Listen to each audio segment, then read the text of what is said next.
నీ పదములనే కలిగిన మేము ధన్యులమైతే శ్రీనివాస కన్న తీపితో కన్నీరు పెడుతూ పద్మావతినే అప్పగించే బిడ్డను బాగుగా చూడమంటూ బకుళాదేవిని కోరినాడు పద్మావతినే కూర్చోబెట్టి తల్లి తండ్రి సూక్తులు తెలిపే పాలు నీళ్ళు కలిసినట్లు ఆలు మగలు మెలగాలని అత్త మాటకు ఎదురు చెప్పకు మగని మాట దాటవద్దు నారాయణుడే పతి అయినాడు ఎంతో పుణ్యము చేసినావు పసుపు కుంకుమ నిండుగా పెట్టి పద్మావతినే పంపెనుగా శ్రీనివాసుడే భార్యతో కూడి గరుడ వాహనమెక్కినాడు బంధువులంతా బయలుదేరి స్వామి వెనకే కదిలిగా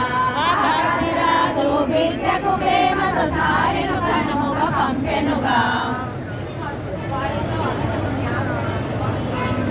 శ్రీనివాసుడే బయలుదేరగా అగస్త్యమునియే ఎదురు వచ్చే ఆతిథ్యముని స్వీకరించగా స్వామిని భక్తిగా ఆహ్వానించే భక్తవ శంకర బ్రహ్మదేవులతో శ్రీనివాసుడే ఇటు పలికే పద్మావతితో నేను ఇతర 6 మాసములు ఉండదలచి శ్రీనివాసుని పలుకులు వింటూ స్వామి వద్ద సెలవు కైకొని బంధుమిత్రులు ఆనందముతో